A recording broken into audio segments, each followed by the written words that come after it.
Hi there, ladies and gentlemen. Welcome to the World Series edition of High Yanxiety. This is a lot of fun to do without a producer, but I do have a co-host for today. Ladies and gentlemen, say hello to Chris Shearn, Swiss Army knife of the Yes Network. There he is. How's it going, everybody? Hey, a little birdie told me that was you on the drum kit there. Is that true? I wrote that in a cabin in Yosemite. It's kind of no, that little track was everybody says it sounds like 80s or 90s Knicks music, which I'm cool with. Yeah. I'm all right with that. What's wrong with that? By the way, Tim Traynor said he caught a Sox fan, but he got away. He's a good coach, less of a trapper. That's all. Wow. I mean, let's start here, shall we? Let's give a broad. Where do we begin? Well, let's do a little overview really quick, because you and I did one of these. I remember. Did a couple of these. Before the season started, though, we did our first one. When we did that show, I remember the news just broke on Garrett Cole during spring training, and that he was not going to be with the team. And then we couldn't air the show. Right, because we didn't get it. We didn't have confirmation. So let's think about this for a second. Where we are now, and this is just a message. Listen, I know Yankee fans, they get I mean, if you want to see Yankee fans encapsulated into one body, all you need to do is watch Nick Turturro from game to game. I mean, that's all you need to do is watch Nick. He is acting out the anxiety, the frustration, the happiness, the joy, everything that you see that Nick does is authentic. Okay. And he's crazy. I love him. Yes. I love him. He is a true fan. Now, this is a message to people like Nick who and everybody else like him. And I know there's a lot of us out there. And I used to be just like that. I've kind of calmed down a little bit. Yeah. Your priorities get a little bit, nuts. Skewed. When you get older. Skewed. Yeah. Yeah. So let's talk about this, Yankee fans. Let's. When Chris and I did that first show way back in spring training, before the season even late March, we didn't know when and if Garrett Cole was going to be back this year. That's A. And think about this for a second. And this is something I'll bring up with Jeff Nelson when he joins the show in just a bit. But think about Luke Weaver, because when Luke Weaver came to the Yankees, he didn't have a job. He didn't have a clear role. He didn't know if he was going to break camp as a starter, break camp as a reliever, or break camp on the DFA list. Yeah. So think about that guy and his trajectory in the 2024 season. This is why I always stress to Yankee fans, it's 162 games. You have to pace yourself. Now, look, I get it. And this is why fans spun themselves into a ceiling, Chris, because they were the first team to 50 wins. And we all thought, they're going to run away with it. Cakewalk. This was without their ace, Garrett Cole. They were doing this.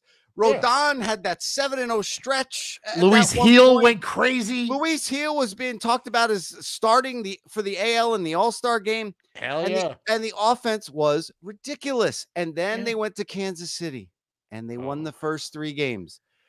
And they were winning the 4th game. And I was in studio with Jack Curry, and I turned to him and I said, they're going to sweep these guys. Oh my God, this team is just on fire. It was your fault. That midseason thing is all your fault. Yeah, it's my screwing fault. It up. It's my talking fault. to you can't do that kind of stuff because I was pitching. It's not my fault.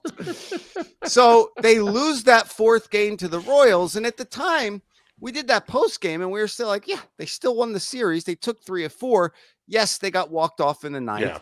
And then they went into that god awful stretch. And everybody didn't know what side was up. But then they locked it back in towards the end of the season. Cole, you know, he had the whole 4 thing with Rafael Devers, and people were kind of scratching. Yeah, but that was the other bookend of the regular season. I get it. That was. But my point is, the next 2 starts to end the season, Garrett Cole reaffirmed to himself, hey, don't come at me. Yeah. Okay. Yeah. I'm still Garrett Cole. I got this under control.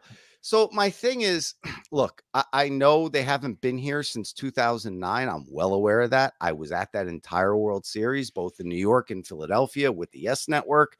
I was working on the internet side of things. I saw everything. I felt everything. I was at Game 6 when Hideki Matsui just hit. I mean, they were throwing BBs at that guy. It didn't matter. He was just insane in that series.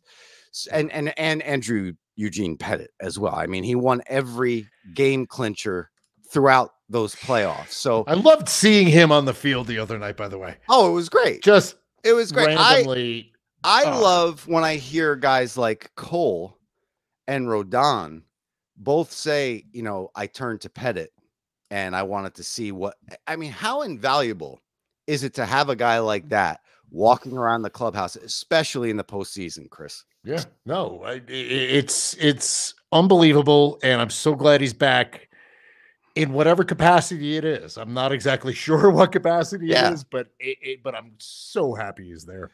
Well, and it's huge. I mean, he's just been there. He's done that. And Cole has too. Yeah. But I do think having a guy like that's a calming presence, man. I mean, I see Andy Pettit and I want to take a nap. He's that calming. He's that calming. Here's where we have to start really quick with the playoffs, in my eyes. We have to get to the playoffs. Yeah, playoffs. And we used to in 2009. Mark Carrig, I'll give him credit. He covered the Yankees back then. Oh yeah, and he would call Mark Teixeira the MT-25, like he was a Terminator. Well, that distinction goes to Giancarlo Stanton in this postseason. I know Juan Soto is hitting the cover off the ball too, and he hit the home run heard around the world. And yes, we're going to get to that. We're going to hear one of the best calls on that. Oh, I know. I can't wait. I know. Yeah, it's just awesome. But he basically in that series with the Royals, he put the Yankees on his back. He's got 10 hits, 7 of them are for extra base hits. He's got 5 home runs, 2 doubles. The guy has just been unbelievable so far in the postseason. And whenever the Yankees needed a big hit, it was Stanton that came through. Yeah. I have to say one other thing too about Aaron Judge. Now look, I don't know how you feel. I didn't care for the vitriol going at this guy when he started out slow against the Royals. If it's not for this guy, they're not in that. You're not even here. You're not even here. Let's face it, you're not there. Yeah. And from April 27th on, he was a world beater. He did everything in his power to get to where the Yankees are right now. So the fact that people were still shooting, which is your God-given right, I'm not telling you can't do it, but at the time, it didn't compute with me because the guy was one of the main reasons they were able to get there. And it's not his responsibility night in, night out to carry the team. Not when you have Juan Soto, not when you have Giancarlo Stanton, not when you have a hot Gleyber Torres leading off, by the way. Oh, we're going to get to him about too. Him. We're getting I want to get your thoughts on Stanton first, because he's been absolutely incredible. And when Jeff Nelson joins us, he'll be able to talk about Stanton as well, because don't forget, he did Marlins games when Stanton was down there. Exactly. In both areas. Yeah. My thoughts on Stanton. I think I said it to you on the show that we did not air before the season because of it's a lost episode, like the honeymooners. It really is. It really is. I did say, and I know I said it, I was like, just watch. I was like, Stanton will have a big year. He'll probably play 120 games, if that. But you get to the postseason, and he's going to be Stanton. And I've stood by it, and I think Stanton has been. He catches all the hell.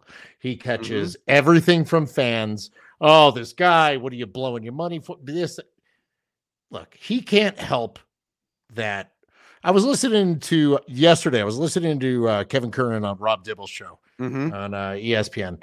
And Kernan said something amazing that I thought, which is, he can't help that his body that's what happened to him. It's not his fault. Yeah. He can't run. But truth is, what was it? Eight hits against the Guardians, the Cleveland organization in the postseason history. All 8 have been home runs.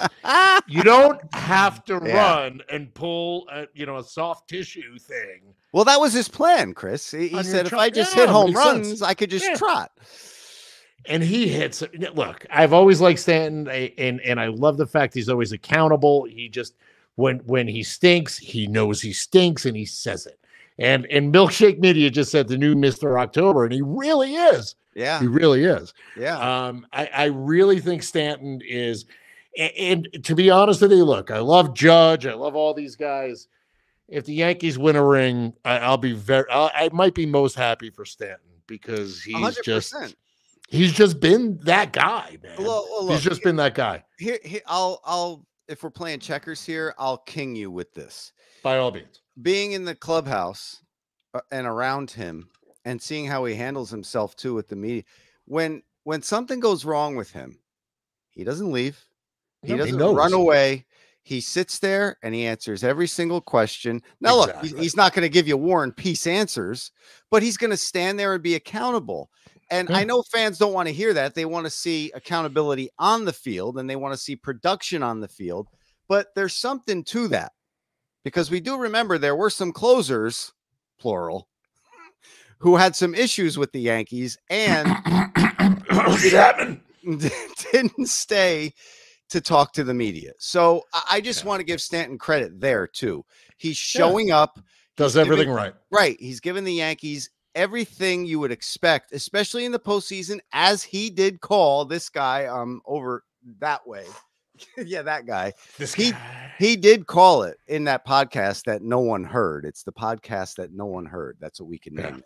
But yeah, I got to give you credit for that. He played 114 games, so you were 6 games off. The batting average wasn't through the roof, but he always deals. I think I said if he hits 250, it gives us 35. He had 222 with 27 homers. He had 3 more homers than he did last season. And now he's got, what did I say, 6 in the postseason now? Yeah. 5. 5. I apologize. 5. Yeah. But I mean, something, he has no problem just showing up in October. I don't care what he does in the regular season from now on. Go ahead. Take off. I don't care. I don't care. Yeah. You show up like this. I mean, that was a very deserving ALCS MVP. And Soto was on the team, and that's how deserving Stanton was. Yes. That's telling you something. Do you remember the Bugs Bunny cartoon when they were playing baseball and one of the guys hit the ball? I swung 3 times at not one pitch, that one? Not that. Oh. When the ball gets hit and it screams after it gets hit. Oh, yeah. That GIF, whatever the heck it's called. Every time Stan hits the ball, every time Stan hits a ball, that's what I think of. I think of that, and I think of Drago's. I don't think it was his manager, but I think it was the little dude in the corner. Yeah, the Politburo dude. That guy. Not from the Soviet days, but he said anything he hits, he destroys. Yeah. So that's pretty much what he's done throughout the regular season and here in the postseason as well. I mean, I don't remember. Was it Stanton or was it Judge? No, it was Stanton. I think a couple years back when Judge really got going, and he came up with that little soundbite. That's I feel bad for the baseballs. Yeah,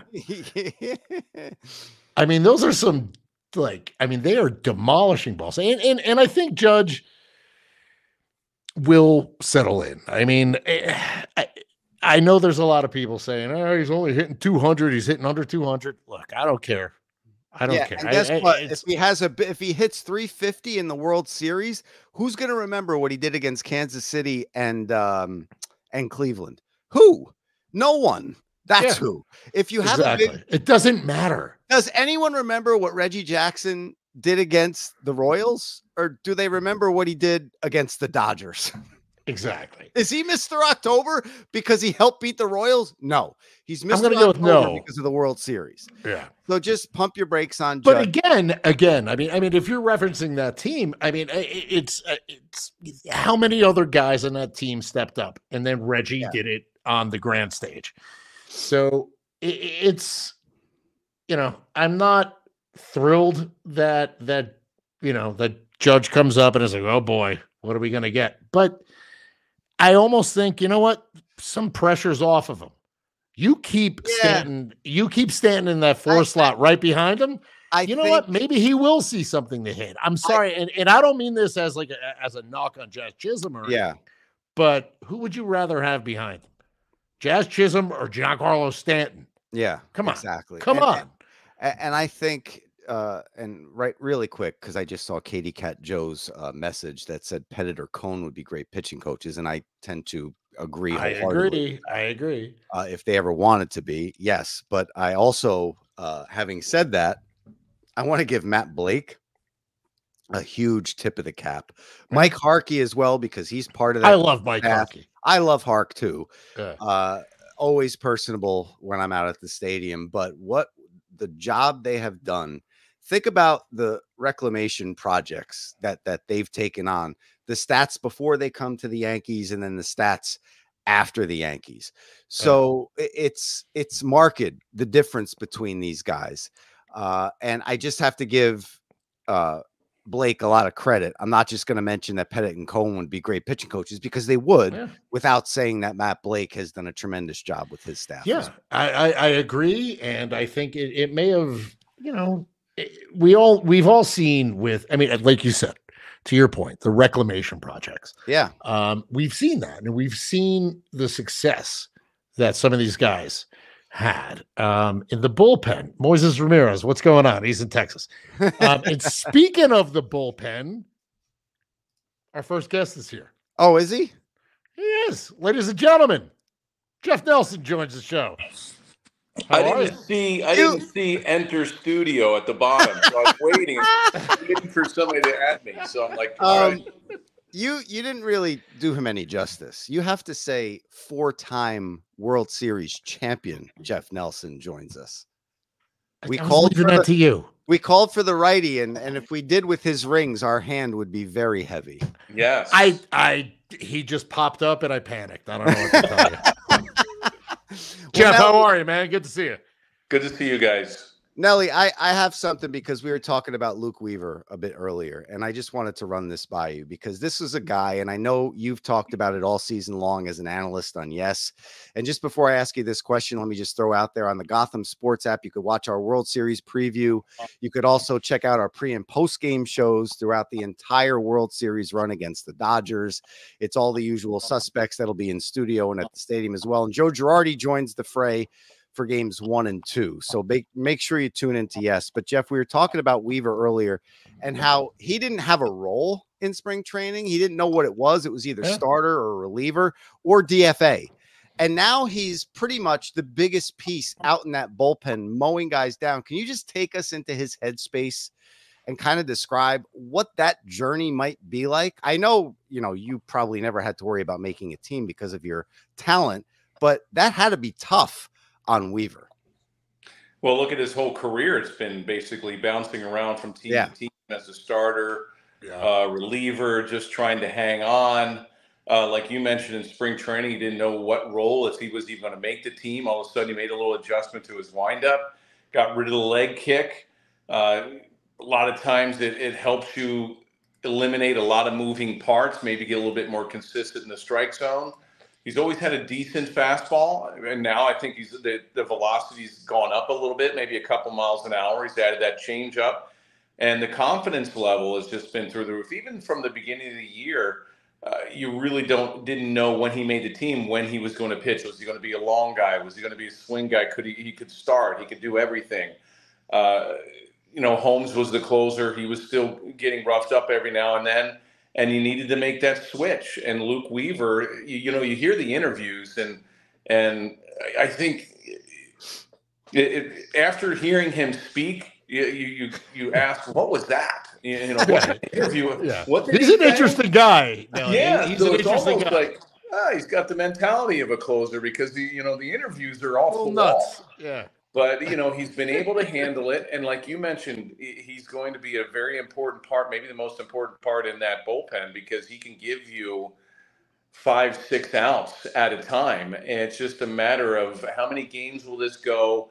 And once you get back into New York, when you're playing those 3 games in a row, and that 5th game if necessary, how much can you keep going to him, and who else besides Weaver can pick up the slack? Now, Canely has done a great job, but who else besides that can pick up the slack besides Weaver? Well, that's actually very interesting, and I wanted to ask you. I wanted to ask you, Jeff, about Nestor Cortez. That he might be available for this series, and he came out with that quote that said, I'd rather have a ring, to paraphrase, rather have a ring. And, if I need a year off, so he's willing to go out there, no matter what, risk his arm, etc. Do you think he is going to come back and be a factor in this series, or how are you looking at Nestor? You know what? I think it's going to be interesting. Yeah, it's going to be interesting because he's going from a starter into the bullpen, and they're going to have to figure out how to warm him up because he's so used to warming up in the beginning of the game. He has his routine.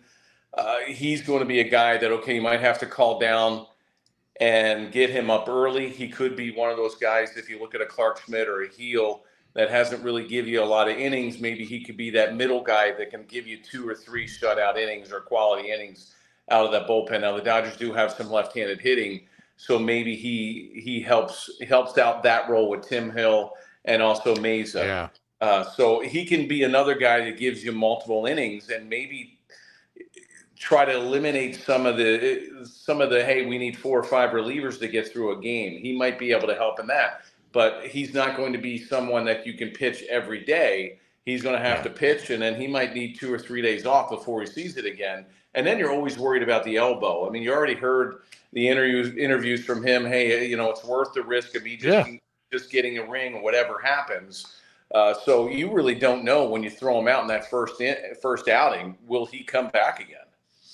To this point by Moises Ramirez, by the way, he said Nelly and Lloyd would have made a great tag team in the WWE, which I agree with.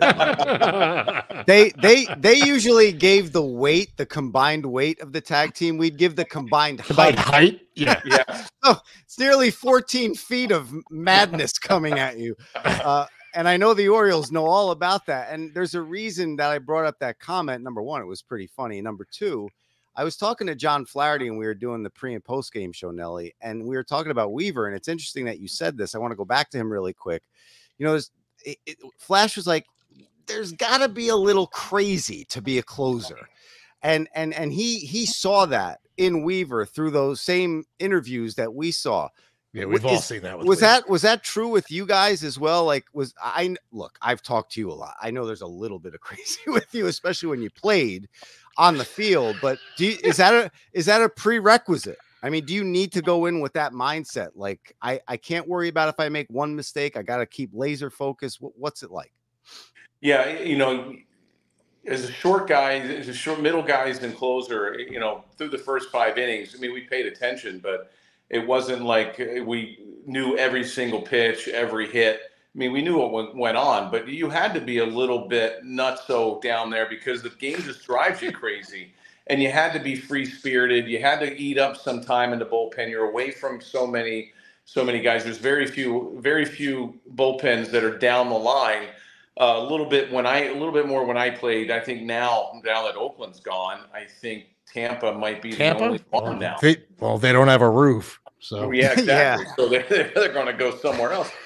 But yeah, you have to be, because you have to have a short memory. Now, Mariano Rivera, best closer in the game, he wasn't crazy. I mean, he came down the 7th inning And, if it was a blowout, then you got to see him laugh a little bit. But a lot of us, you make up weird games, you do weird things in the bullpen, but when you go out, you knew you had a job to do. And right. And I think that's what he's all about. I mean, I don't know what it's like for those guys down in the bullpen before their name's called. You really don't see, just talking to some relievers, they don't mess around a whole lot like we did. Our bullpen coach just turned his back. Tony Cloninger just sat by that big window in left center field, and he did not want to know what went on behind him. And once the phone rang, then it was business time. But before that, it was very little that he wanted to know. Yeah, but it's a little different now. To your point, and Chris, you have to see this too. Like when he might be a little tweaked, but when he's out there, yeah. Oh, he's a lot tweaked by those interviews. Yeah, he's very tweaked. Thank you, Jeff. I appreciate it. However, my point is when he's out there on the mound, I mean, it's kind of like Blazing Saddles when Gene Wilder said, "See this hand? Yeah, but I shoot with this one." With this one? Yeah. That's pretty much. Yeah, exactly. No, I do. And going into the playoffs, I mean, if you look at that bullpen, you really didn't know how they were going to do, regardless of how Weaver ended the year. I mean, you didn't know. I mean, in postseasons, no. And you really still don't know what you're going to get out of the bullpen. The Dodgers are 1,000 times better than Cleveland and Kansas City when you talk about offense. They're probably deeper than any team that the Yankees have played so far. So that's going to be interesting to see how this bullpen and even the starters navigate these guys. And Chris and I were also talking about the offense, Nelly, and how Stanton has been unbelievable from jump in the playoffs. And also Gleyber Torres from the leadoff spot. I mean, he's been one of the catalysts for this offense. Listen, this was his free agent year, and up until September, maybe late August, and then September when he really took off when he got back into the leadoff spot. I think it was August 16th when Aaron Boone put him back there and he really started to gain some momentum. And my goodness, that last month and a half, what he was doing there and what he is doing throughout the playoffs against the Royals, he had a 400 on base percentage, and against the Guardians, he had a 400 on base percentage. And when I'm sorry. Yeah, I'm sorry. I was just trying to get in touch with Ricky. Yeah, that's fine. Sorry. So you're talking Gleyber? Yes. And when I have a graphic. Oh, of course. I have a graphic. So when he has a 400 on base percentage in both rounds in front of Juan Soto and Aaron Judge, that is the perfect recipe. That's my grandmother's spaghetti and meatballs right there. I mean, there's nothing better than that. Yeah. And it's just been a delight to see him finally be Gleyber, the Gleyber we've been waiting for all season long. Well, how much of that do you think is just that move to the leadoff spot? How much of it do you think is maybe him saying, "Oh, damn, okay, I am a free agent. I have to step it up"? What do you attribute that just complete? I mean, because he really has been a different player since they moved him into the leadoff spot. So, Jeff, I'll start with you. What do you think there? Yeah, you're absolutely right. When he got moved in the first 4.5 months, he was awful. Even in the field. And he's a guy that really loses concentration when he gets on the bases as well. Yep. He's not a great defender, but all of a sudden he went to the leadoff spot, he became a little bit better defender, a little bit better base runner. And maybe it was that, hey, I'm going to be a free agent at the end of the year. And if I'm going to have to try to find a team, I don't know what the Yankees plan on doing as far as making an offer, if they are even interested in signing him back. He had to pick it up, and he's been a big part of this offense. And when you have Soto behind him, and I think Judge in this series is going to be a key. He has to hit. I agree. It's not one of those, okay, he had a couple homers, but there was only one that meant anything, and they still wound up losing that game to Cleveland. So he's a guy that has to hit. You cannot just count on three guys. And with Stanton, even though he has great numbers at Dodger Stadium, you need Judge to hit. And when you're talking about two of the best players in the game going at each other with Ohtani and Judge, hopefully that pressure and all the expectations don't wind up getting to him because he really hasn't had a great postseason. Nelly, do you think with Glaber too, because Moises, I want to give him credit, he brought this up. It seemed like over that stretch, he was going more gap to gap rather than jacking for home runs. That's what and I think when he reeled that back in is when he found it again.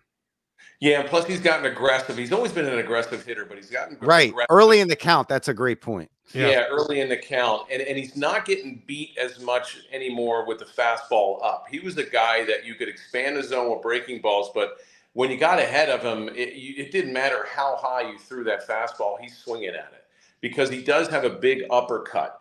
The swing got a little bit more level. He's always been good the opposite field and taking the ball and letting the ball travel a little bit and taking it the opposite way. He's the guy that if you pitch away, he's going to take you away. It's almost like you have to pitch him in and try to expand the zone. But he's been a little bit more selective. He's been a little bit more aggressive on the fastball, especially early in the count. And on occasion you still see it, but not as much the big dip, the big uppercut, a launch angle swing. Right. He's getting on top of the baseball a little bit. And even some of the jam shots, he'll leak them into the outfield. So he's had some success. And hitting is contagious. And once you start getting that confidence, you go up there and you feel like, hey, I can hit, anyone at any time and at any part of the field. And he can be very dangerous. And he's going to be a big part of this lineup, especially the leadoff, to try to set up the big guys. And just to put a bow on this, Chris, those last 39 games from August 16th when he went back to the leadoff spot, he had 51 hits, just 5 were home runs. He had 313, a 386 on base. He walked 20 times.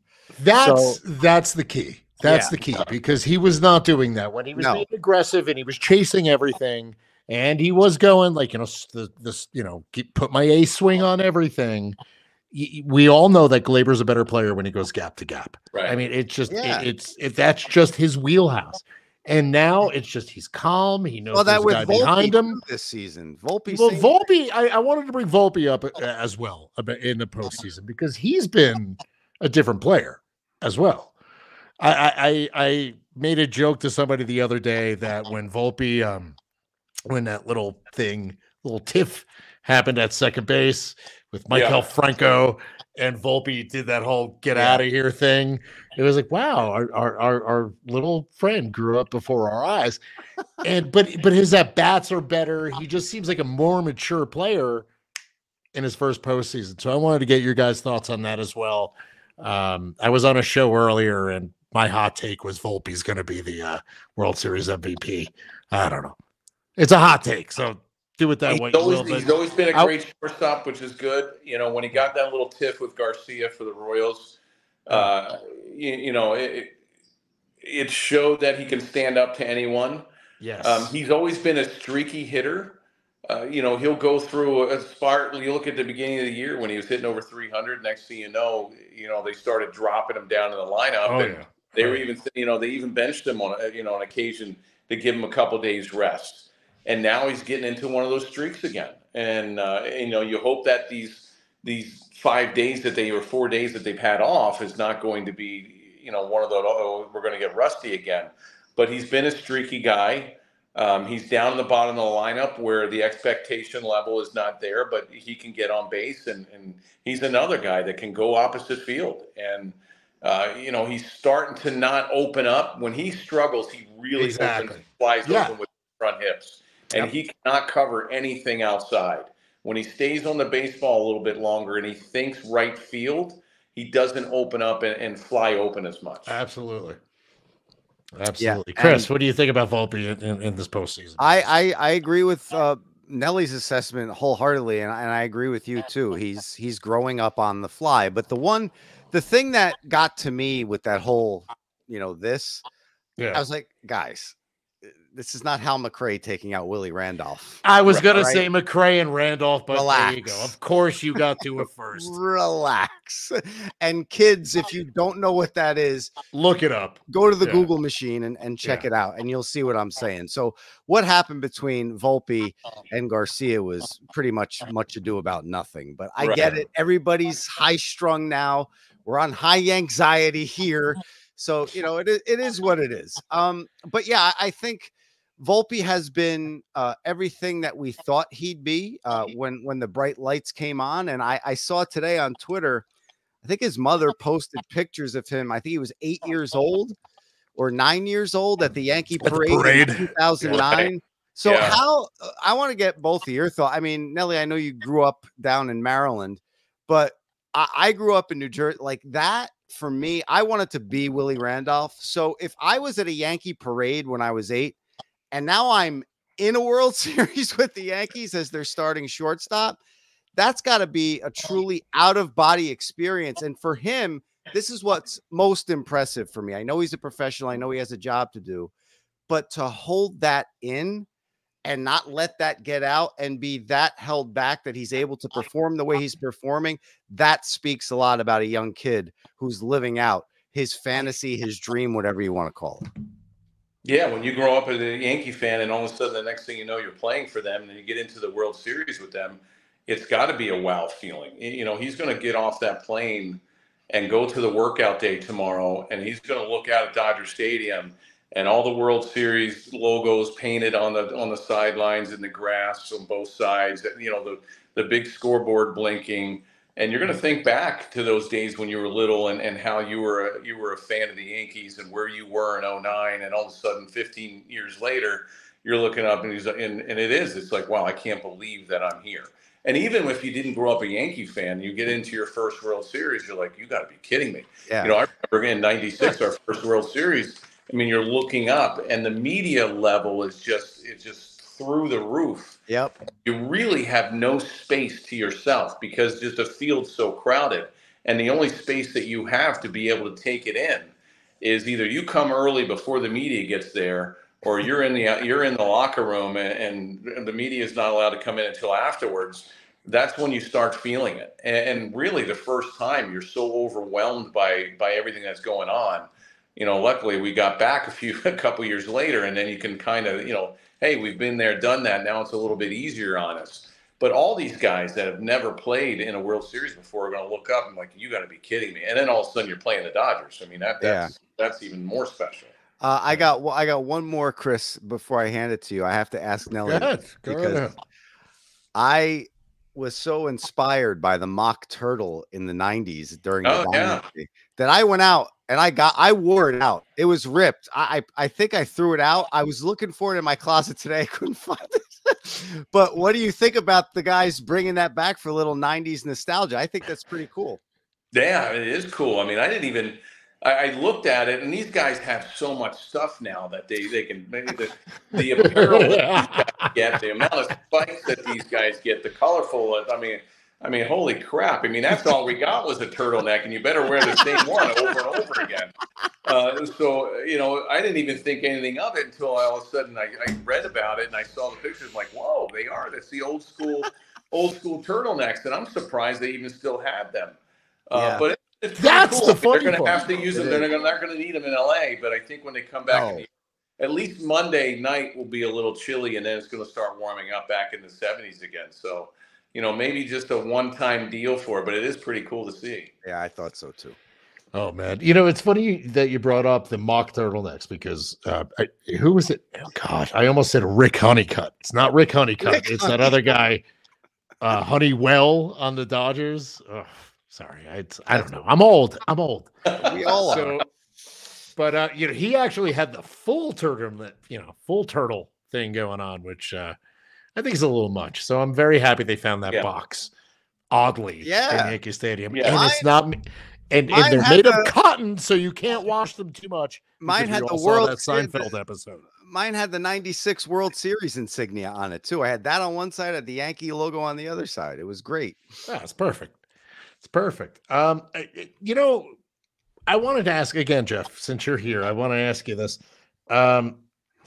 In the DS, when the Padres, and you covered the Marlins, so Tanner Scott. Right. Enough. When the Padres kind of deployed Tanner Scott to neuter Ohtani, lefty on lefty, etc. in the DS. We strike him out 5 times. Yeah, it was. Yeah, I think it was 5 times. And Yeah, I think all do 5 you times. see the Yankees possibly using Tim Hill or Nestor in that role? I mean, again, neither of those guys is throwing 101 like Tanner Scott, so it's kind of different. But at least with Tim Hill, you have like these crazy everything's flying all over the place. It's like. He makes Goose Gossage look like a stationary thing. Yeah, exactly. This is what they can easily say, and you hear it all the time. Oh, you don't want to overexpose your relievers by facing these guys so many times and in a row. But I don't believe in that because we had to do the same thing. And even during the regular season, you go in and you're facing. I faced Frank Thomas. If I'm going into Chicago and play a 4-game series, I'm gonna face him probably all 4 times. And you adjust. You make the hitter make you adjust. Like Ohtani's going to make Tim Hill, or they're going to make Nestor Cortez or Ameza adjust. You don't really adjust to them until he shows you that, hey, he's on something that you want to try to get him out with. Yeah, you're right. I mean, Chris, there's nobody that throws as hard as Tanner Scott, so you're going to throw that out of the window because these guys are throwing in the low 90s. And the only way is to try to have him get himself out. You're going to have to, you can get him up and in. You want to watch leaving it out over, but you can expand with the big breaking ball because he's shown that vulnerability with sliders away from the left side. Yeah. Can we all agree? And I know this, I'm not going out on a shaky limb here, but Garrett Cole and Carlos Rodon have to be Garrett Cole and Carlos Rodon, or this is going to be very quick. It's because this Dodger lineup, it's scary. It's extremely scary. A deep lineup. And winning the NLCS, and you're like, who in the heck is Tommy Edman? When you have all those other guys in that lineup, and then also you're allowing Freddie Freeman an extra few days to get his ankle a little bit better. That's scary. That's scary. Yes, I think you're absolutely right that Cole and Rodon are going to have to set the tone, or they'll be coming back down 0-2. Yeah, and listen, we know 96 worked out that way too, and we all know how that ended. But you can't always tempt fate. Yes, you can't always win 3 in a row. And let's be honest, you all won 3 in a row on the road and came back and won it. So and you look how the Yankees won in the first couple series. I mean, you look at Kansas City, they walked the world, and honestly, if you look back, Kansas City probably should have beat the Yankees instead of the other way around. Then Cleveland, one of the best fielding teams in baseball, and had the best closer that probably are going to get Cy Young Award votes in Class A. Next thing you know, they can't field the ball. Yeah, they're dropping pop-ups, and Class A's giving up homers right and left. So the Yankees have gotten every single break possible to win those first 2 series. Hey, they're in the World Series. And hopefully they'll get a bunch of more breaks and capitalize on mistakes because that's what they did in the first 2 to get to the World Series. It's actually funny you mentioned Class A. I did want to ask you guys, what do you attribute that to? I mean, everybody, it's the best bullpen in baseball, and statistically, and during the 162, they were. Do you attribute that to Stephen Vogt just using the living hell out of them, or was it? He still had his velocity, though. I mean, maybe he was missing location, but he still had velocity. Well, I mean, missing location is going to be 9 times out of 10. I mean, again, you see what happens when you do that to Stanton. Yeah. But I mean, do you guys attribute that to, to overusage where, your starter, you're not getting length out of your starters. I mean, that's going to bite you in where every time. Yeah. So. You see analytics now, and they're getting out their starters, and again, I think the Guardians had the most used, or maybe one of the most innings out of their bullpen in all of baseball. And you're right, it could be overuse. Could be, he did have a rough division series. He gave up a homer in that series, and if you go back, when he only gave up 5 runs all year, and I want to say, because I think I did the Cleveland Yankees series, he gave up maybe 2 or 3 runs against the Yankees earlier in the year. So 3 of them, or 2 out of 5 runs that he gave up were against the Yankees. The Yankees got to him before. Not Volpe had that triple, I think, yeah, off of him in the 9th, and I think the Yankees came back and won that game. Right. And look, I just think, you know, you look for signs sometimes, and that Judge home run off Class A was almost, and Nelly, you'll be able to say this, you'll be able to put the rubber stamp on this. That looked like Sandy Alomar's off of Mo back in 1997. It was like the same location and the same way it went out. I mean, Mo beat him with a cutter, but Alomar just met it and took it out to right field. Just like it seemed Class A was Class A was beating him with the cutter. Next thing you know, he hangs him a slider. Yeah, I don't understand that. Why get beat with that pitch? I don't get. You throw a million. I know. I know.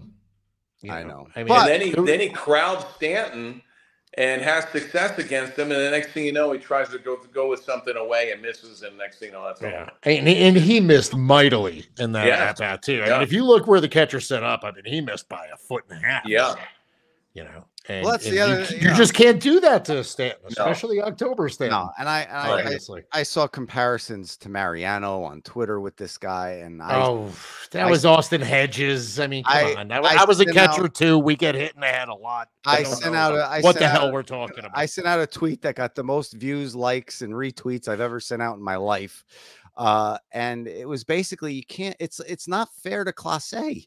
Can the guy have a career before you start comparing him to somebody? I agree. He's a great closer, but please get Mo's name out. We need Will Smith. Right. We need Will Smith to come out on stage and say, "Get Mo's name out." Challenge him to a duel. Oh my goodness. Baby. I am going to bring in, ladies and gentlemen, one of my other co-hosts is here. Lou Columna's here, ladies and gentlemen, from the Agent in the Fan podcast. Hi, Lou. Fellas, what's up? What's up, Lou? How's it going? Good. Pretty soon we're going to be the Brady Bunch up in here. Oh, it's coming. It's coming. Ricky's driving, so I'm trying to figure out how to get in touch with him. So I might have to call him somehow. So I'm going to let you guys talk amongst yourselves. Lou, how are you? Happy World Series week. I mean, could it get any better? Absolutely not. Absolutely not. I'm going to let you guys talk for a second. I'm going to mute myself and try and figure out how to call Ricky, because I have to talk to him about his call, about, that Soto home run. I got to talk to him. So you guys do your thing. Chris, well, we haven't yours. We haven't talked about Soto yet. And I think you're going to do that one. Okay. Well, you could jump in when you get back, but it just reminded me, Nelly, of playoff past of guys stepping up in the clutch and getting the big hit time and time again. We saw it with Stanton, and we also saw it with Soto, that 3-run shot. I mean, you saw how he reacted to that. You know how big that was for him. You know how big it was for the team. He knew. I think, 15 years, and Brian Cashman was on with Chris Russo, and he doesn't like the 15-year drought thing, and he told Dog that because I saw that. Brought up the Astros in 2017 and how they cheated, and the Yankees could have been in there sooner. However, I mean, it's all revisionist history now. Oh wait, I'm being buzzed. I'm sorry. It's a fastball. But yeah, I just think Soto, and this is not another shaky limb. He's been a difference maker all season long. When he's in the box, something great could happen at any second. The guy is must-see TV. The way he approaches every single at-bat, Nelly, it's so, as a baseball fan, it's so awesome to sit back and just watch his thought process. Like, he knows what's coming sometimes, and you could see it in his head. Like, he's just toying with the pitcher. And that, to me, is one of the great things. Watching a great pitcher do that, and also watching a hitter do it as well. Yeah, and he's doing it at the age of 25, which is pretty remarkable. He's a guy, and when it's hard to do when you're a young player, and you're always taught to try to slow the game down and not let everything speed up, because once everything starts speeding up, you start guessing too much, you start overthinking, and you want to try to slow it down, whether you're on the mound or whether you're at the plate. he's a perfect example of someone that really slows the game down because nothing ever bothers him. Nothing ever gets to him. During the regular season, Aaron Judge was just, he's going to be the MVP. So obviously when you have someone like that hitting behind you, you're going to have a lot more success. But in the same way, he's just his own player. He's his own guy. You know, you almost knew that he wasn't going to be a guy that struggled in the postseason. He didn't do it when he was with the Nationals.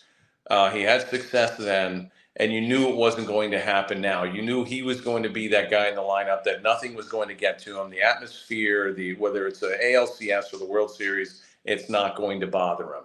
And, you know, he's just that special of a player. I mean, I think Ohtani has done that with the Dodgers. His very first postseason has done the exact same thing. And even Mookie Betts has done the exact same thing. They have the ability to slow it down.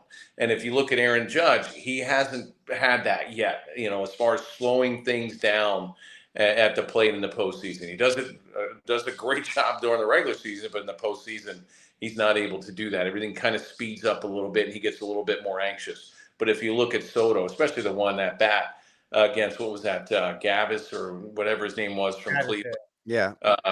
Gaddis, you know, it's almost, you knew he was on everything that he was throwing. That something was going to happen and something special was going to happen. I didn't know if it was going to be a homer. I thought maybe a gapper or something. That's exactly what I was talking about. Lou, go ahead. No, you've played with a lot of great postseason players. What is that intangible? What is that thing that you knew? Francesco used to joke around. El Duque used to take the summer off and then come to the postseason. Yeah, an animal. What is it about certain guys at any level of their play, meaning superstar to a Tim Raines who's near the end, that just made him? You knew they were going to be great in the postseason. Yeah, I mean, if you look at guys that have great years and they go into the postseason, the guys that struggle think that they have to be even greater. You look at Juan Soto, had a great year. He knows he can't be any greater than what he was during the regular season. I just want to be consistent. You take the Derek Jeter, the Paul O'Neill, the Raines, the Strawberry, Tino Martinez, even guys on the mound. When you have good years, you can't be any greater. It's still a game, even though you have a lot more eyes on you now, a lot more media coverage, but it's still a game, and you can't go out there and hit a grand slam with nobody on base or strike out the side with one pitch. I mean, you have to still play the game and just say, hey, this is what I'm supposed to do at this time, and and not try to make too much of it. Even though it's easy to do, it's easy like, wow, we're in the World Series and this is, it can easily get to you. But at the same time, you try to make it, you try to tell yourself it's a normal game, which is very hard to do. But you have to realize that I can't be any greater than I was during the regular season. I still have to be consistent. This is my job if I'm pitching the 7th, 8th inning. This is my job if I'm hitting third or hitting clean or lead off. I still have to be the same guy I was during the regular season. When those guys can do that, that's when you see a lot of these guys have so much success in the postseason. You look at A-Rod. He, besides 09, he really has never had a great postseason, right? Because he always felt like I have to be greater. I had an MVP type season, but I've got to be greater now because the eyes on me are a lot more, which you really don't. I mean, that's why Derek Jeter was probably one of the most successful. Bernie Williams, the most successful postseason players, because they knew that, I'm not going to be any greater than I was during the regular season. Just let it happen. Nelly, I have two quick ones. The first one is you brought up Frank Thomas before and how you always had to face him when you were in Chicago. And the biggest compliment you could hear from a Hall of Famer like Frank Thomas is he hated facing you, hated it. So for you to hear that has to be tremendous. But my question is, if Jeff Nelson is coming out of the bullpen for the Dodgers, and I know it would be right on left, but let's just take that and throw it away. And let's just say you were in charge of getting out Juan Soto. How would you attack this guy and try to get him out? I'm walking him and facing Judge all day. I'm not even going to try to get him out. He came back at the right point. Yeah, it's like there's no way. I mean, he has such great ability to know the strike zone. He has such a great eye. I think for the most part, for me as a righty, I would have to try to sink the ball down and away on him. He does, even though he has good power the other way. I think he's more middle up hitter. He's got such a really good level swing that I think you can get him down and keep breaking balls down, keep sinkers down. Because anything middle and up, he's able to handle, and he gets on top of that baseball. Really that home run against Gaddis, the 3-run shot, that was up, and he caught up to that and took it out to center. Yeah. I mean, as a pitcher, what the hell are you supposed to do? All right. Yeah, I mean, they wanted it up. He just didn't get it up high enough. But I think he's a guy that you could probably beat down in the zone, and it'll be interesting to see how the Dodgers pitch him. That you can beat him down. And it might be, you always go through a lineup and say, okay, when there's certain situations, who do you not want to beat you? And he's obviously going to be one of those guys. And you're going to have to see about Stanton to see how he comes out of the gate as well. So those two guys in your lineup, when you're talking about, okay, game on the line, I'm facing Judge until he can prove that he can handle the postseason. I'm facing him all day now. During the regular season, it might have been different because the Judge was so good. But in the postseason, I'm pitching around Soto. Yeah. Oh, stop with that. Stop. But I got to believe they're going to try to go down. You look at Yamamoto. Yamamoto's got a good fastball. He's got a really good split in game 2. He's had some success, and he's starting to get healthy. He pitched well. You look at Flaherty. Flaherty's another guy, sliders and sinkers. He doesn't really elevate the baseball very often. He's a guy that really needs to get ahead of you, but then he'll drop the change and the slider down. So they're going to try to keep the ball down on these guys. So, sorry, Lou. I was just going to say, Jeff. I mean, with your slider, going down and dropping in, I would assume that would be great against Soto, but he doesn't chase. That's the thing. Like, what do you throw to a guy that just does not chase, or will foul you off to no end? And next thing you know, you're 11 pitches into the guy.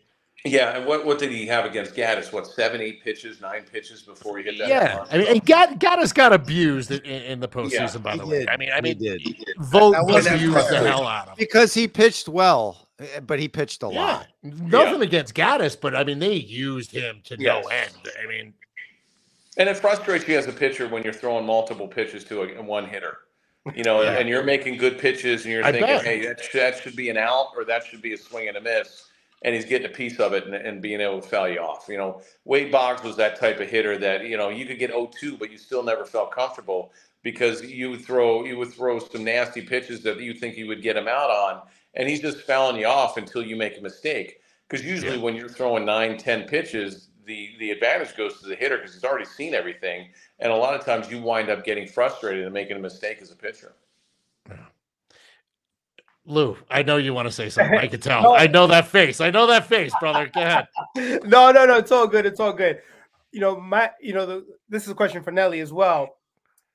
They always say, like every pitch counts in the postseason. So I always thought about this. Are you pitching 1 inning? Does that equate to really 2, just in terms of the stress level? For me, it was always easier to pitch because I had some control. I didn't like watching in the postseason because the anxiety. Just the anxiety. You're on the edge of your seat. You want to score. You're watching it. You're trying not to pay attention to try to do the same thing during the regular season. But it was so much easier to pitch than to watch. Really? Because at least you're out there and you have a little bit more control. And it's just a matter of how much they needed you. We had starters that went deep into the game. We knew that we were getting 6, 7 innings a lot of times out of our starters, and we only had to worry about, if it was me, Stanton, or Graham, or Mendoza, we only had to worry sometimes about maybe at the most 6 outs before we handed to Mo. And luckily we were able to just limit him most of the time to just those last 3 outs in the 9th inning. So it's a lot easier to pitch than it is to watch, because you're just mentally drained at the end of the game, but you're flying on adrenaline until then. Yeah, and I think that's what happened to the guys in Cleveland, right? They were pitching so often, that and you get worn out. They take care of them a little bit more now, as far as soon as they get them up, they're putting them in. We were up and down 3-4 times in a game before we actually got in the game, so you really had to limit the amount of pitches, and understood that, hey, if I'm ready, then I'm not throwing anymore, because I might be sitting down and it may be up the next inning, because if you start wearing yourself out, you're not going to be effective in a game. But they do a little bit better job this year. I mean, this time, or over the last, I don't know, 10 years, as far as soon as they get this reliever up, he's going in. They're not they call it dry hump. They're not dry humping them very often. how big of an effect? How big of an effect is, you had Weaver, let's say, getting ready on Wednesday, and then he doesn't pitch at all, and then he pitches on Thursday. Does that really affect the pitcher? Yeah, it does, because just because you didn't get into the game doesn't mean that you didn't pitch. Some managers, feel that, oh, he didn't get in the game. It doesn't mean that he got up. Once you get up and get ready to go, you still feel it, especially at the end of the year. You still feel it that, hey, I didn't get in the game on Wednesday, but I got hot in that bullpen, and now all of a sudden I'm coming in on Thursday. So, I mean, you could see some effects from it, when he gave up the home run to Ramirez, and then he came back and he gave up that, the change up to Noel. And so, you can see some of the effects, you just don't know. I think it's tough because, even the Dodgers do the same thing. They don't get a lot. The Yankees really don't get out a lot out of their starters. I mean, you look at what Rodon was the only one that gave them any kind of length. Yeah. Cole's giving him 5, and then his next outing was 4 1/3. You look at Schmidt and Heel. You're not going to let them maybe even get 5 innings.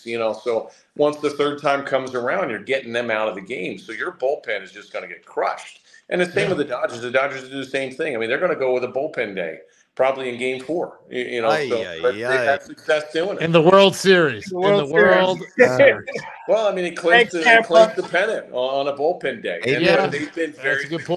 That's a good point. But I mean, actually, that was going to be a question that I had for you guys. Are we going to see some length out of these guys, or is it going to be, hey, we're not going to let these guys third time through? If it's 3 2/3, you're coming out, and then it's just a bullpen game again. I mean, I'm just curious as to what we're going to see here, because especially with the Dodgers rotation, you have Nelly, you said it earlier. I mean, Yamamoto's coming off an injury, so I don't know what kind of length you're going to give him. I don't know. Is that going to be the difference in the series? The length you get out of your starting pitchers? And I'll let you guys go. Nelly, I'll start with you, because I'm very curious as to your thoughts. I think it's always inning by inning now in the postseason, as far as what you see out of your starters. If Cole comes out like he did his last outing, and loading the bases and then getting out of it, it's a lot of stressful pitches, so you wind up going to see 5. If these guys are cruising through a lineup and getting outs, then you're going to let them go. Cole and Rodon is the guy. They're 2 guys that you don't really care about the third time around the lineup. It's just a matter of what quality pitches and how stressful the innings are and how long you're going to go with them. Now, Game 1 is very, very important. The Yankees, they just want to split out there. They don't care if they win 2. Hey, it's a bonus. You don't want to lose 2. You just want to split, and that way you're able to come home, and the home field advantage becomes your way again. With the Dodgers, I mean, look at Yamamoto. He threw like 70-some pitches in his last outing, and he was really good. So, he's going to probably get a longer leash. But, you look at Flaherty the same way. it all depends on how inning by inning, stress wise, are they throwing strikes? Are they getting into high leverages, every single inning and trying to get out of jams? Because that affects them. I don't know if you see length out of anyone. I see both sides, dipping into their bullpen and seeing maybe 12 outs a night from these guys, even more. Yeah. Yeah. Well, I mean, I'm sorry, Chris, really quickly. And I mean, you can start with this one too. I'm sorry.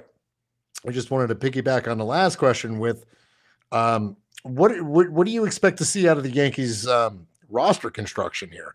Because obviously, Dominguez was on the roster last series. He came in and pinch ran twice. That was it. Yeah. Grisham didn't see a second of action. They went with a 5-man bench. So your bullpen's a little shorter, yet they carried Stroman, who, as far as I know, didn't even warm up.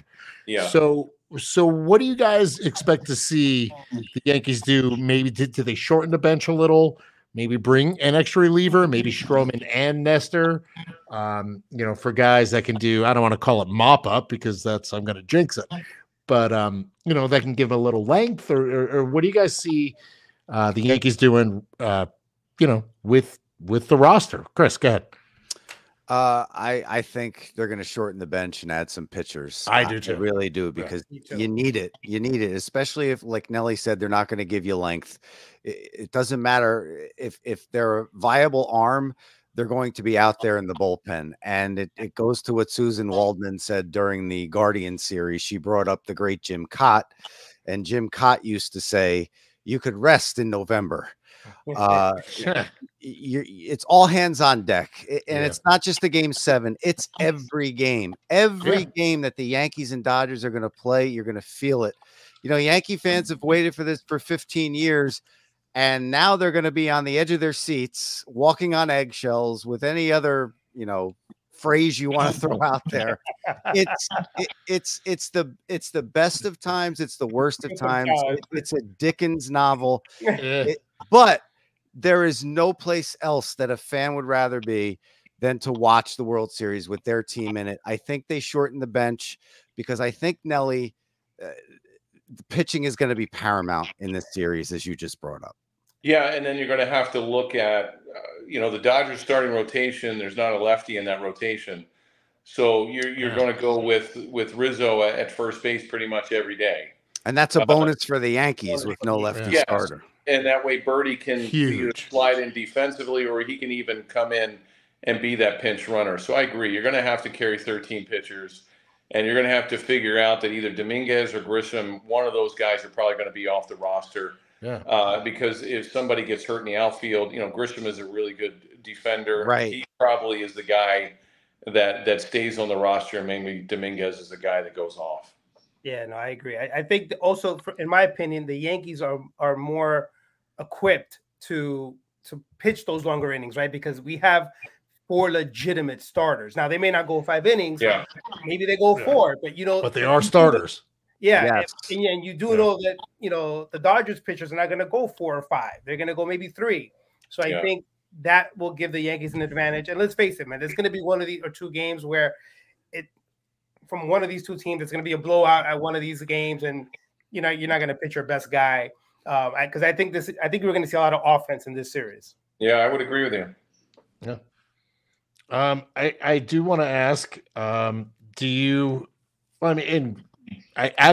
that's a great segue. I can see a lot of offense as well. Navigating that lineup of the Dodgers, that's a deep lineup right there. So again, like Nelly said, I also agree that they're going to carry 13 pitchers. I mean, you have to at this point in the season, especially now when you're not getting more than 5 out of a starter, even if they're cruising. I mean, it's, Jack Flaherty throwing 7 innings. I don't see that happening again this season. He does that.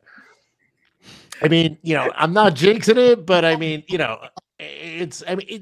don't know what you're getting with Flaherty. Yeah. Flaherty will give you that type of outing, and he'll look stellar, he'll look great, and then he'll come in and give you that other outing, and credit to him for wearing that one.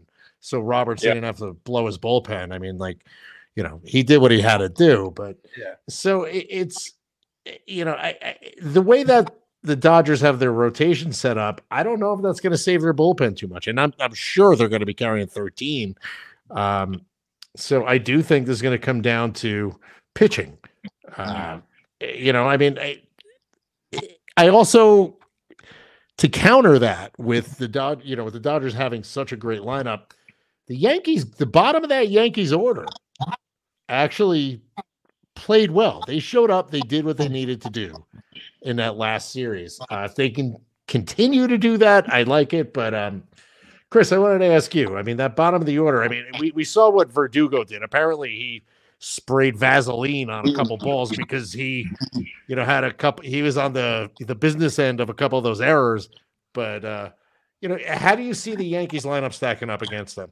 And then, we'll start to wind it down after that. Well, based on what we've seen against the Kansas City Royals and against the Cleveland Guardians, with the exception of that one game where the Guardians threw how many wild pitches, for crying out loud, and the Yankees pretty much won on the back. That poor kid. Yeah, 4 wild pitches. I've never seen anything like that in my life. Yeah. A couple of them should have been passed balls. Just saying. And I'm a former catcher, and I get well, you weren't genuflecting behind the plate too. You were in the traditional squat. But I don't think offense is going to be a problem top to bottom for the Yankees. I just think they're so locked in right now. And as you guys just brought up so eloquently about the Dodgers pitching staff, I think this is going to be a slugfest like you guys do. I don't think this is going to be, Sandy Koufax against Whitey Ford. It's not going to be a Nolan Ryan Louis Tiant situation. It's going to be Ohtani, Soto, Judge, and the lineups. I think that's how this series is going to go down. And I hope, for everybody's sake, that it's 7 exciting games and the Yankees are flying home after smoking cigars and popping champagne. I like it. Moises, yes, I did model my game after Rick Cerrone. I'm an Italian guy from Jersey that was a catcher. So if I get rid of this, there you go. Did you have the perm as well? No? Yeah, I'm like, I don't need the perm, dude. Trust me. I had the perm. See, there you go. So, all right, you know what, Nelly? Pitching, hitting. What do you see being? What's going to be the catalyst for? Let's say it, for the Yankees actually taking this series and having a parade. I think if in order for them to win, I think it's going to take 7 games. I think I agree with you guys. It's going to be a slugfest. I think that some of these guys in the bullpen, and they're going to have to come up big, and I don't see them getting the breaks that they had during the Kansas City and Cleveland series. You're playing a much better team. Yeah, no way. So you're going to have to fight and claw for some of the runs. But still stay, they were very patient, and the Yankees did their typical, hey, work the count, get the pitchers into deep counts, fight them off, get a lot of pitches per at bat. And they did that in both of those series against Kansas City and Cleveland. So, they can still stay the same way with the Dodgers. And as far as the lineups, maybe the Dodgers might have a little bit better lineup, but the Yankees are there. And I think it's going to be an exciting series, and I usually pitching wins, but I think it's going to be the offense this time. I agree with you, Lou. Your turn. Yeah, no, I'm with you guys. Listen, I think the offense is going to be paramount. I think for me, the X factor is going to be Jazz, because if Judge continues to struggle, they're going to walk. They're gonna walk. Well, with Stan behind him now, without a lefty pitch, and I think you have to put Stan behind him. Right? It just has to be. Yeah, but I think Jazz really. I don't know. I just have this feeling that he's gonna have a good, series. But huge 3-run bomb, like. But you know what? I like him. I really do, and I just thought, that was, for me, that was the best pickup of the trade deadline. Yeah, and I think. Again, I think pitching, and I think the Yankees are more equipped. I'm even looking at a scenario. Maybe they pitch, Schmidt 4 innings and Nestor 3. Who knows? I think that's in play. I piggyback. The old piggyback. Yeah. I just love the pitching that the Yankees have, and the Dodgers don't have that. And you can only run your relievers, and Nelly would know about this more than anyone, so many times before you're just tired. Yeah. Well, it's going to be a battle of attrition with the pitching. Yes. It really is. Yeah. I mean, I'm looking forward to it. I'm going on Friday. It's my appointment to sell my kidney to buy tickets is tomorrow. I saw the lower bowl was going for $16,000. Yeah, I am not sitting in the lower bowl, dude. Don't worry. Wait a minute, you're going to be with Rob Lowe hanging out? Yeah, I'm not going to be sitting with John Lovitz down there and Mary Hart. And, yeah. Hey, cowgirls, see the grass? Don't eat it. Yeah. So, I kind of hope this thing doesn't come back to LA for a game 6 because you're gonna see me on the news. I joined like a smash and grab crew. I'm stealing catalytic converters to try and afford tickets for this damn thing. But it'll be it'll be fun. I'm looking forward to it, and we'll see. But I agree with I kind of think it's going to be more of a slugfest, like Nelly said, like Chris said. Yeah. I mean, I really think. I don't know. I think at this time of year, it's a different game. That bullpen has been used all year. The Dodgers bullpen has been used all year for different reasons. I mean, I believe the Dodgers had something like 9 starters that are still on the IL. Yeah. So it's going to be interesting. It's going to come down to hitting, and as long as the Yankees can hit with men on base and driving guys in, you can't go leaving 11, 12 guys on against the Dodgers. You just can't. It's not what you want. It's not what you want. No, it's not. It's not ideal. It's not what you want. So Nelly, I believe should we do predictions real quick just so we have them? Nelly, I'll start with you. I know you said 7 games. You didn't pick a team. You don't have to. You can just pretend you have a weird bad connection or something if you don't think they. No, I'm not going to go against the Yankees, but I think if they're going to win, it's going to probably take 7 games. All right, we got Nelly, Yanks in 7. Lou, let's go to you. Yanks in 6. All right, Yanks in 6. Chris, I agree with the bottom square. Yankees in 7. All right. I am going to agree with Lou and say Yanks in 6. I'll take Vitali for the block. Easy enough. I'm such an idiot. Speaking of the block, that's a story for another one. We'll do this again. Okay. Guys, I want to say thank you. Ricky's driving. I think he's stuck on the 405. I don't know what the hell's going on. Sounds about right. Yeah, I mean, I don't blame him. Poor guy just got to California. He's trying to drive somewhere and he can't figure out how to call in. So next time we'll get Ricky Ricardo, on here. And I want to hear that home run call in person.